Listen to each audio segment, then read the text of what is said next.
오늘 성경 본문에 그 은혜로 살아갔던 그 한 사람을 소개하는데 그 사람이 바로 누구냐 하면은 사도 바울이었던 사람이죠. 자, 신약 성경이 여러분 토탈 몇 권으로 되어 있을까요? 27권. 그 중에서 사도 바울이 몇 권을 썼어요? 12권에서 13권, 아니 13권에서 14권을 썼다라는 그런 어떤 추측이 있습니다. 히브리서의 기자가 확실히 명확하지 않기 때문에 13권 아니면 14권 이렇다라는 거예요. 이 사도 바울이 신약의 27권 중에 13권을 확실하게 썼다라는 것이죠. 그런데 지금 이 사도 바울이 이 성경을 신약 성경 중에 13권을 썼는데 이게 언제 썼을까요, 여러분들? 대충 사도 바울이 활동하던 시대인 AD 50년에서 AD 65년 이 사이에 다 쓰여졌다는 거예요. 13권이. 사람의 글이 한 글이 정말 하나의 작품이 많은 사람들에게 정말 읽혀지고 그리고 읽혀진 그 글이 계속해서 구전으로 연결되어 가지고 시대가 흐르면 흐를수록 사라지지 않는다라는 거. 이거 놀라운 어떻게 보면은 명예고 자부심이고 자랑할 만한 것이라는 것이죠. 얼마 전에 노벨 문학상 여러분들 우리나라가 수상을 했죠. 그 작품 이름이 뭔지 알아요? 아세요? 작품 이름. 모르세요? 한강이잖아요. 작가는 한강이고 제목은 뭐예요? 그 지금 제목이 지금 알고 있는 사람 몇 명 없다라는 거예요. 그리고 한강 그분의 책을 이번에 노벨 문학상이라고 그런 건 하나 있어야 되지 않겠느냐 한번 찾아서 읽어보려고 해보세요. 도저히 무슨 말인지 몰라요. 굉장히 작품성이 뛰어나기 때문에 작품성이 뛰어나면 어떻게 되는 거예요? 이 상업성이 떨어져요. 대중성이 떨어져서 읽기 굉장히 힘들어요. 어떤 책이든지 영원할 수가 없다라는 거예요. 그런데 오늘 이 사도 바울이 13권이나 썼는데 이것은 지금까지 우리가 읽혀지고 있고 아니 주님 오시는 그날까지 이 성경책은 절대 사라지지 않을 거라는 거예요. 얼마나 사도 바울이 자부심을 가질 수가 있다라는 거죠. 근데 사도 바울은 이 부분에 있어서 전혀 자랑하지 않는다라는 거예요. 오늘 1장 1절에 보면은 12장 1절에 보면은 사도 바울이 말하는 것이 있어요. 그게 뭐냐면은 주의 환상과 계시를 말하리라. 내가 주의 환상과 계시를 봤다라는 거예요. 환상이라는 것은 하나님께서 보여주시는 어떤 형상이 되는 것이고 계시라는 것은 무엇입니까?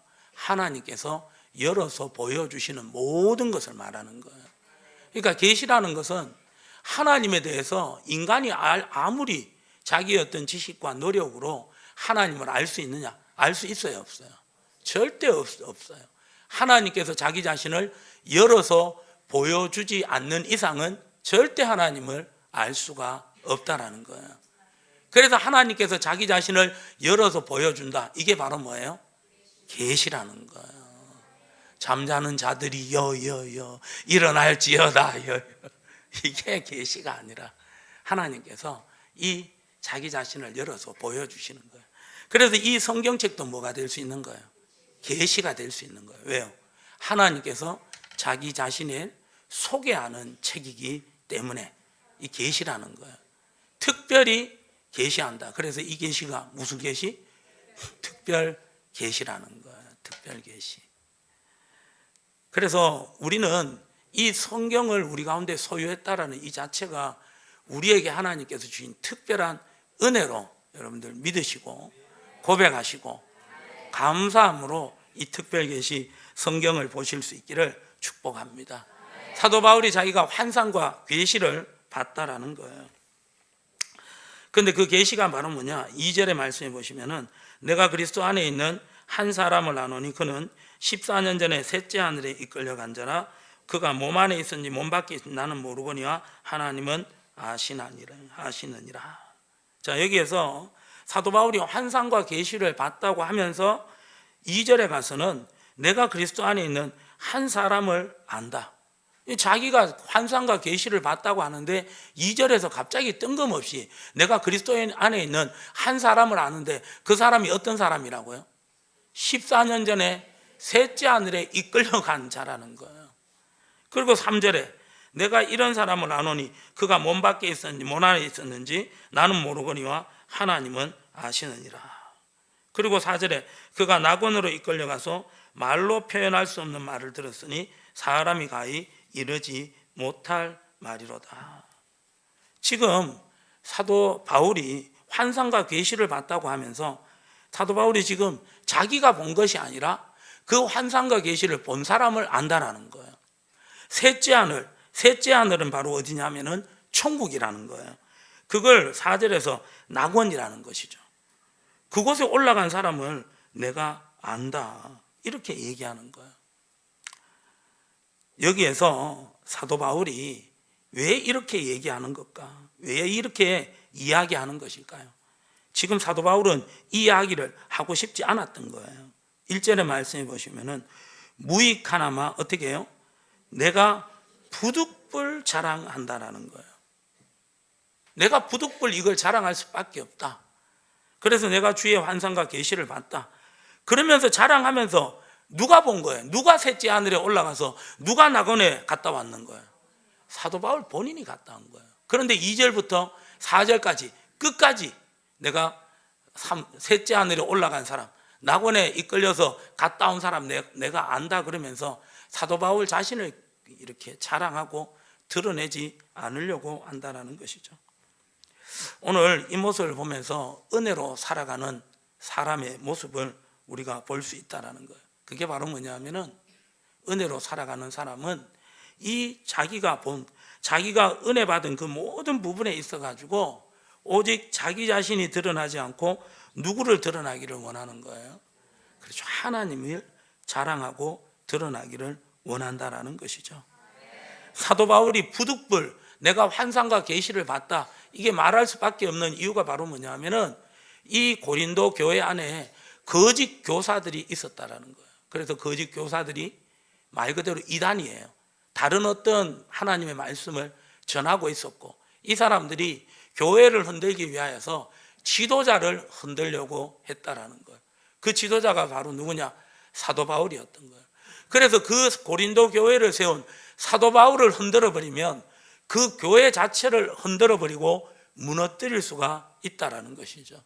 그래서 오늘날 이런 어떤 거짓 교사들, 이 거짓 교사들은 말이 거짓 교사지 그 뒤편에 보면은 어둠의 세력들이, 공격들이 있다라는 것이죠. 오늘날 교회를 흔드는 것도 목사를, 지도자를 흔들어 버린다는 거예요. 그래서 우리 성도님들 목회자에서 어떤 모임에 가서 말씀을 하실 때 그 말씀을 조심하셔야 됩니다. 그리고 그 어떤 모임이든지 그 모임에서 할 말이 있고 안 할 말이 있다라는 거예요. 목사님께서 단상에서 뭔가 말했는데 그것을 가지고 이렇게 전혀 어떻게 보면은 이 리더자가 한마디 할 때마다 그 리더자의 말은 굉장히 엄청난 파급 효과를 낸다라는 것이죠. 그러는 가운데 중간 리더 되시는 분이 목사님이 단상에서 설교하신 것 가지고 그것 가지고 목사님이 왜 그렇게 얘기하는지 모르겠다, 이렇게 이 부원들에게 이야기해버리게 되면은 굉장히 교회가 어떤 의심의 싹이 시작되고 그 가운데 마귀의 영적인 공격이 불일 듯 일어나게 된다는 거예요.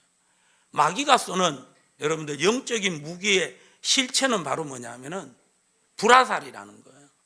왜 마귀가 쏘는 그 영적인 공격이 불화살일까요, 여러분들? 그렇죠. 불은 자꾸 번지게 된다는 거예요. 의심은 자꾸 번지게 된다는 거예요. 그래서 마귀가 쏘는 화살의 그 정체의 이름이 바로 뭐냐? 불화살이라는 거예요. 의심은 또 다른 의심을 낳을 수밖에 없다라는 것이죠. 목회자에서 뭔가 목회자에 대해서 목회자가 왜 그런 말을 했는지 답답하시면 이렇게 어디 가서 자꾸 숭숭거리지 마시고 저에게 오셔서 직접 물어주십시오. 예. 제가 무서워요. 예. 제가 가끔 저를 봐도 좀 무섭습니다. 자, 그런 부분에 있어 가지고 우리가 은혜 생활 하는 분들은 교회의 어떤 더욱더 든든한 세워감을 이렇게 소중히 여기시면서 이렇게 교회가 든든히 세워가는 것을 소중히 여기면서 이렇게 입단속을 잘 하셔야 됩니다. 그래서 아내가 은혜 받으면 그 은혜 받은 증거가 뭐죠, 여러분들? 아내가 은혜 받았을 때 그 은혜 받은 증거가 뭐예요? 잔소리 안 하잖아요. 잔소리 할 게 없어. 왜? 전부 다 누구한테 다 얘기하니까. 하나님께 맡기고 하나님께 다 얘기해 버리니까 남편한테 잔소리 할 게 있다 없다? 없다. 그래서 우리 남편분들, 이렇게 아내분들이 말씀을 많이 하시거든. 다 내 잘못이십니다. 아내가 은혜 받을 수 있도록 제가 중보기도를 못해서 그렇습니다 라고 생각하시고 아내분들을 위하여서 많이 기도해 주시기 바랍니다. 정말 은혜 받으면 어떻게 됩니까? 말수가 줄어들어요. 할 말이 없어지는 거예요. 오늘 사도 바울이 이 거짓 사도들의 어떤 공격으로 이 교회가 위험한 지경에 처했다라는 거예요. 그래서 사도 바울은 부득불 자기가 봤던 환상과 계시를 이야기할 수밖에 없어요. 그런데 이 환상과 계시를 이야기할 때 사도 바울 자신에게 뭔가 특별한 어떤 능력이 있어서 하나님께서 자기 자신에게 환상과 계시를 보여주셨다, 특별한 은혜를 주셨다, 절대 그렇게 말하지 않습니다. 뭐라고 말합니까? 자, 2절의 말씀에 보시면 내가 그리스도 안에 있는 한 사람을 아노니 그가 14년 전에 셋째 하늘에 어떻게 됐다고요? 이끌려갔다라는 거예요. 4절의 말씀에 보시면 그가 낙원으로 어떻게 됐다고요? 이끌려갔다라는 거예요. 자기가 그 환상과 계시를 자기가 어떻게 보면 봤다라고 말하지 않고 이끌려서 봤다라는 거예요. 한마디로 말해서 하나님께서 열어주셔서 보여주시니까 내가 봤다라는 거예요. 이게 바로 뭐냐? 은혜라는 거예요. 은혜라는 거예요. 그런데 이 부분에 있어서 우리가 생각해야 될 것이 바로 우리도 우리에게 주신 이 모든 것들이 내가 능력이 있어서 내가 뭐 어떤 특별한 재능이 있어서 받은 것이 아니라 무엇이라고요, 여러분들?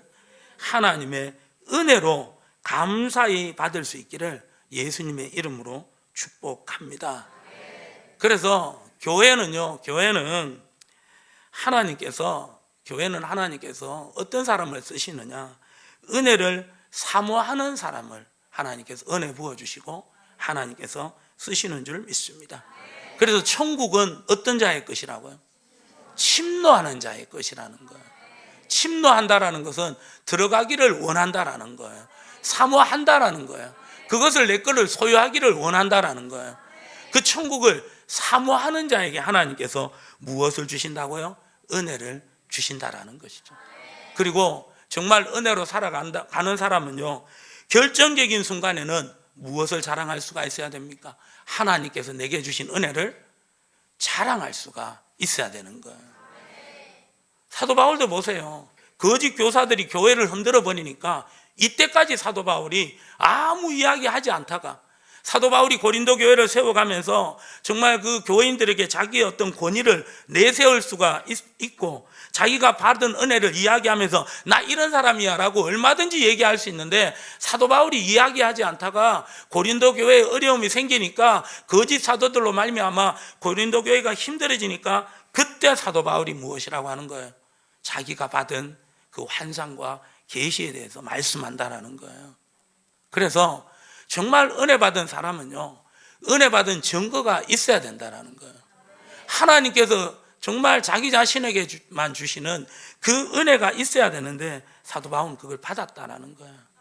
사도 바울이 이 환상과 계시를 받기 위하여서 정말 열심히 노력하는 자였어요. 은혜를 받아서 무려 3, 4년 동안 사도 바울이 그 하나님의 은혜를 더욱더 사모하기 위하여서 활동하지 않고 오직 주만 바라봤다라는 것입니다.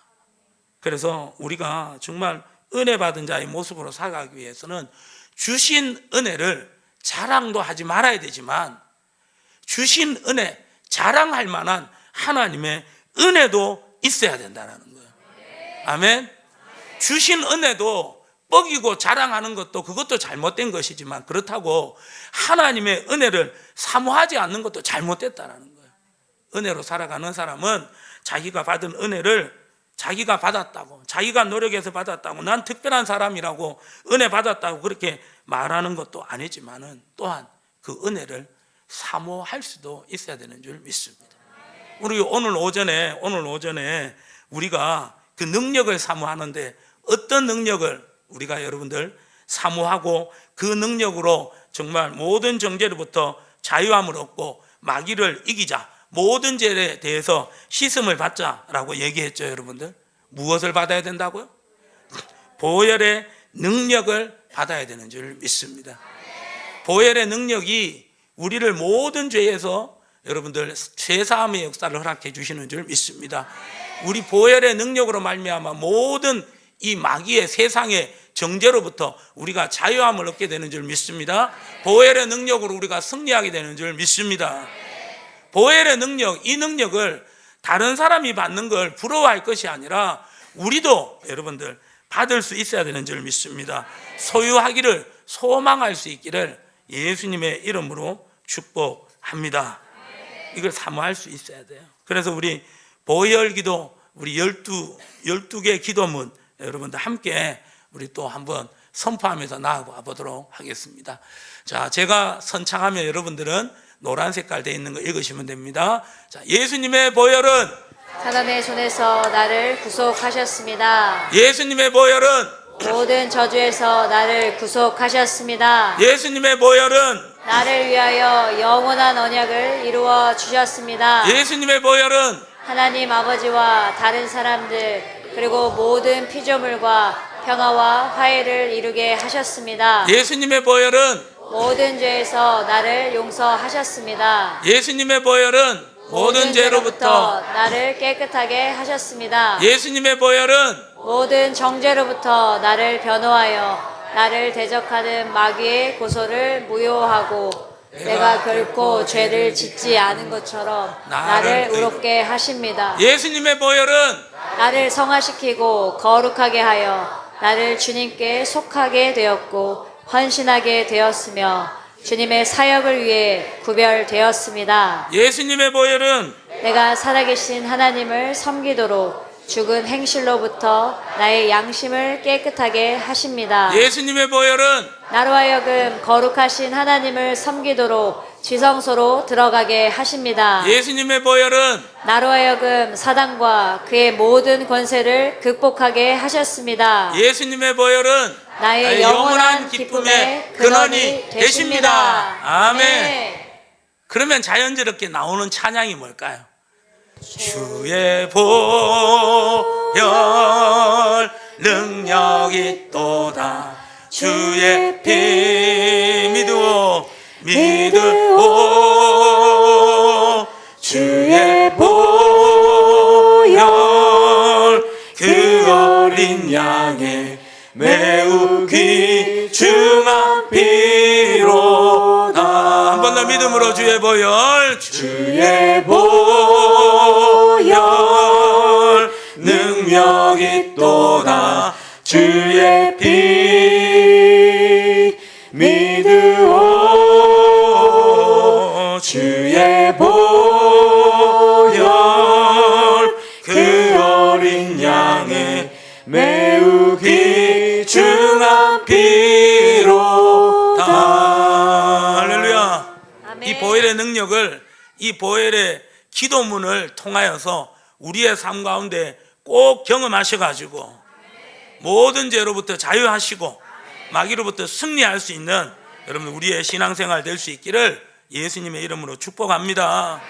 그래서 은혜 받은 자의 성도의 모습은 자기가 받은 은혜를 자랑해서도 안 되지만요, 결정적으로 어둠의 권세에 대항하여서 싸우기 위하여서는 여러분들 우리가 하나님의 그 은사와 하나님의 능력을 개인적으로 꼭 체험할 수 있기를 예수님의 이름으로 축복합니다. 그래서 예수님께서, 그 하나님께서 이스라엘 백성들을 애굽에서 탈출시키실 때 하나님께서 모세를 사용하셨는데 모세의 무엇을 사용하셨을까요?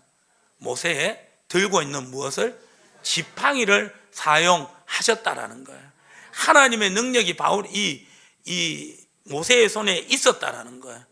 그래서 이 지팡이로 어떤 기적이 일어났어요? 나일 강이 무엇으로 변했어요, 여러분들? 피로 변했고, 개구리가 튀어나왔고, 티끌을 하늘에 날리니까 그 모든 것들이 뭐가 됐어요? 이가 되었고, 홍해가 갈라졌고, 반석을 여러분들 가리키거나 두드리니까 거기에서 뭐가 나왔다는 거예요? 물도 나왔다라는 거예요. 이 애굽의 바로 왕을, 그 의지를 꺾어버릴 수 있는 것은 사람의 힘으로 아니라는 거예요. 하나님의 능력을 사용할 때는 사용해야 된다는 거예요. 그렇기 때문에 우리가 이 사도 바울이 환상과 계시를 하나님께서 보여주셨던 것처럼 우리도 능력 있는 삶을 살아가야 된다는 거예요. 그게 바로 은혜 받은 성도의 삶이라는 것이죠. 그래서 우리가 하나님의 어떤 은혜와 은사, 능력적인 부분에 있어서 사모하시기를 소망합니다. 원하고 구하십시오. 그걸 머릿속으로만 알고 있지 말고 나도 정말 보혈의 능력을 체험하기를 원합니다. 이 고백으로 보혈 찬송을 드리시고 그 보혈의 기도문을 선포하시고 그리고 우리의 아픈 몸에 우리의 연약한 부분에 있어서 그 보혈의 피를 바르십시오. 보혈의 피를 뿌리십시오. 예수님 내 아픈 허리에 예수님의 보혈을 바릅니다. 예수님의 보혈을 뿌립니다. 치유하여 주시옵소서. 이사야서 53장 5절의 말씀처럼 그가 찔림은 우리의 허물을 인하며 그가 상함은 우리의 죄악으로 임함이라. 그가 채찍에 맞으심으로, 예수님께서 채찍에 맞으심으로 우리가 나음을 얻었습니다. 예수님께서 채찍에 맞으심으로 나의 아픈 몸은 나음을 얻었습니다. 고쳐졌습니다. 여러분들 아픈 몸에 선포하시고 여러분들 그 가운데 치유의 역사를 경험하시고 그리고 정말 우리 가운데 치유의 은사를 받으시고 그래서 제대로 정말 교회의 어떤 질서를 따라 아름답게 쓰임받는 가운데 교회의 성장을 넘어서 여러분들 부흥의 역사를 경험할 수 있는 우리 모두가 되시기를 예수님의 이름으로 축복합니다. 그래서 은혜 받은 사람은 자기의 받은 은혜를 자랑해서도 안 되지만 결정적인 순간에 하나님의 능력을 사용할 수 있는 하나님의 능력이 있는 사람, 그 사람이 바로 은혜 받은 사람인 줄 믿습니다. 사도 바울은 또 이 은혜 받은 사람인데 어떤 부분이냐?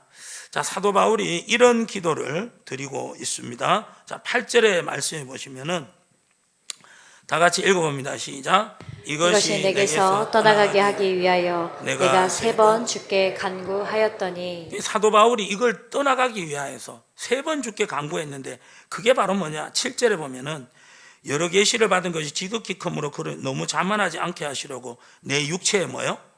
가시 곧 사단의 사자를 주셨다라는 것이죠. 그러니까 사도 바울은 지금 육체에 가시가 있었다라는 거예요. 사단의 사자. 자, 여러분들 이게 뭘까요? 사도 바울에게 육신적인 질병이 있었어요. 그 질병이 뭐라고요, 여러분들? 두자로 간질이라고 하고 좀 더 전문 용어로는 뇌병변이라고 하는 거예요. 어느 순간에 자기가 쓰러져서 거품을 물고 있다라는 거예요. 정말 어떻게 보면 하나님의 말씀을 전하는 자로서 너무나도 어떻게 보면 핸디캡이 많았어요. 하나님의 말씀을 전하는 부분에 있어서 네 몸 하나도 가누지 못한 사람이 무슨 복음을 전하겠느냐, 그런 식으로 사람들한테 비아냥거리는 그런 소리도 들을 수가 있다라는 것이죠. 자, 이 부분에 두고 이 사도 바울은 몇 번 하나님께 간구했다고요? 고쳐달라고 간구했다라는 거예요. 그 가운데 하나님께서 말씀하셨어요. 자, 9절 우리 다 같이 읽어봅니다. 시작. 나에게 이르시기를 내 은혜가 내게 족하도다. 이는 내 능력이 약한 데서 온전하여 짐이라 하신지라. 그러므로 도리어 크게 기뻐함으로 나의 여러 약한 것들에 대하여 자랑하리니 이는 그리스도의 능력이 내게 머물게 하려 함이라. 할렐루야. 아멘. 내 은혜가 뭐하다고요? 내게 족하다라는 거예요. 사도 바울이 자신의 어떤 육신의 가시, 이 질병, 이걸 좀 고쳐주시면 더 능력적으로 사용할 수 있겠습니다. 그렇기 때문에 하나님 이 육신의 질병을 고쳐주시옵소서 몇 번 간구했다고요? 3번이나 간구했다. 이 세 번은 완전수를 의미하는 거예요. 그처럼 간절히 기도했는데 하나님께서 고쳐주시지 않고 오히려 내 은혜가 네게 뭐하다고요? 충만하다라는 거예요. 족하다라는 거예요. 우리는 이걸 잘 이해할 수 없지만 사도 바울은 이걸 이해했어요. 그러면서 은혜가 무엇이냐? 9절의 말씀 중반에 보면은 이 육신의 가시로 자기의 연약함을 가지고 도리어 하나님께 크게 뭐 했다고요? 기뻐했다라는 거예요. 이걸 통해서 사도 바울은 자기의 연약함을 숨기지 않고 이 연약함을 가지고 누구에게로 나아갔다라는 거예요? 하나님께로 나아갔다라는 거예요. 그리고 기뻐했다라는 것은 자기의 연약함을 부끄러워했다? 아니에요, 여러분들. 부끄러워하지 않았다라는 거예요. 자랑했다라는 거예요. 왜요? 이 연약함으로 인하여서 더욱더 누구만 의지하니까? 하나님만 의지하니까. 하나님은요, 사도 바울을 너무너무 잘 아셨다라는 거예요. 그래서 7절의 말씀에 보시면은 여러 계시를 받은 것이 지극히 크므로 너무 자만하지 않게 하시려고 내 육체에 무엇을 주셨다고요? 가시를 주셨다라는 거예요. 그리고 다시 한번 마지막에 이는 나를 쳐서 너무 뭐하지 않게 하시려고 자만하지 않게 하려 하심이라.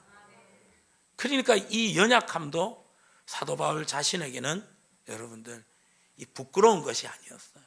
오히려 감사할 것이었어요. 오히려 자랑할 것이었어요. 왜요? 이것 때문에 더욱더 주를 뭐하기 때문에? 의지하기 때문에. 그래서 하나님을 경외함이 보배라고 하잖아요. 하나님을 경외하고 하나님을 예배하는 것, 이게 보배라는 거예요. 그런데 우리가 하나님 앞에 하나님을 경외하고 정말 하나님만 의지하고 하나님 앞에 예배 드리는 부분에 있어서 우리가 우리의 마음속에 그런 예배에 대한 갈망함이 있느냐, 정말 하나님의 은혜에 대한 사모하는 마음이 있느냐, 이 부분에 있어서 그런 하나님의 예배에 대한 사모하는 마음, 정말 하나님의 은혜를 간절히 원하고 구하는 마음, 이 마음도 하나님이 주신 은혜라는 거예요. 아멘. 오늘 1부 예배 때, 2부 예배 때 우리는 하나님 앞에 한 200명의 성도님들이 같이 예배를 드렸잖아요. 그런데 오늘 저녁 예배 나오시는 분들은 또 한정이 되어 있다는 거예요. 이게 무엇을 말하는 거예요? 우리가 이 저녁 예배까지 주일을 온전히 하나님 앞에 드리기를 원하며 사모하며 예배 드릴 수 있는 것도 우리의 힘이 아니라 우리의 능력이 아니라 하나님의 은혜라는 거예요. 아멘. 하나님의 은혜. 그래서 하나님을 경외하는 것이 우리의 보물이에요. 우리에게 보배가 이미 있다라는 거예요. 그래서 사도 바울은 자기의 연약함도 이 모든 것들도 하나님의 은혜를 받는 도구로 사용했다라는 거예요. 하나님의 은혜를 받는 기회로 선용했다라는 거예요. 위기는 곧 뭐다? 기회라는 거예요. 이게 바로 은혜로 살아가는 사람들의 모습이라는 것입니다. 그러니까 은혜로 살아가는 사람들은 하나님께 받은 능력도 여러분들 이렇게 감사하고 자랑할 수도 있어야 되고, 또 하나님의 자기에게 있는 이 연약함도 부끄러워하고 감추는 것이 아니라 오히려 이 연약함을 드러내고 나는 이 연약함 때문에 더욱더 하나님만을 의지합니다 고백하시면서 여러분들 정말 은혜의 주를 자랑하고 높일 수 있는 우리 모두가 되시기를 예수님의 이름으로 축복합니다. 은혜로 살아가는 사람은 어떤 사람입니까? 자기의 능력으로 하나님의 그 은사와 환상과 계시를 받은 것이 아니라 하나님께서 은혜로 주신 것입니다. 겸손할 수 있는 사람인 줄 믿습니다. 또 하나님의 은혜를 받은 사람은 어떤 사람입니까? 정말 결정적인 순간에는 자기에게 주신 은혜를 가지고 그 하나님의 이름을 나타내고 그 어둠을 대적하여 승리하는 도구로 삼겠다라는 거예요. 그 말은 바로 뭐냐? 하나님의 능력을 사모하는 사람이. 아멘. 하나님, 목사님에게 주신 저 체험 저에게도 허락하여 주시옵소서. 저 간증하신 분에게 주신 은혜 저에게도 허락하여 주시사 저도 저런 능력을 가지고 주와 복음을 위하여서 쓰임받게 하여 주시옵소서. 그러니까 받은 은혜를 겸손하게 사용하는 것도 은혜지만요, 하나님께 은혜를 구하는 것도, 그것도 하나님의 은혜라는 거예요. 그리고 우리의 연약한 부분에 있어서 그 연약함을 부끄러워하는 것이 아니라 이 연약함으로 더욱더 하나님 앞에 가까이 나아갈 수 있게 되고 하나님의 능력을 덧입는 기회로 선용할 줄 알고 우리의 부끄러움을 숨기지 마십시오. 하나님께서 모세를 왜 선택했습니까? 하나님께서 모세를 선택했을 때 하나님, 저는 그 일 못합니다. 이스라엘 백성들을 출애굽시키는 그 일을 못합니다. 저는 그 부족함이 있는 사람입니다. 어떤 부족함이 모세에게 있었을까요? 그렇죠, 여러분. 저 말 못합니다. 잘 말 못합니다. 모세는 이걸 숨기려고 했다라는 거예요. 그런데 하나님은 이 모세의 연약함을 덜추어 내셨다라는 거예요. 이유가 뭡니까? 이 연약함으로 인하여서 더욱더 주께 가까이 나아갈 수 있는 기회가 될 수가 있었다라는 것입니다. 여러분들 은혜 받은 자의 모습으로 살아갈 수 있기를 주의 이름으로 축복합니다. 은혜 받은 자는 자신의 그 능력을 자랑하지 않고요, 또 은혜 받은 자는 하나님의 여러분들 능력을 사모하는 자고요, 자기의 부족함을 감추는 것이 아니라 드러내어서 하나님의 이름을 높이며 영광 돌리는 사람인 줄 믿습니다. 은혜로 살아갈 수 있기를 축복합니다.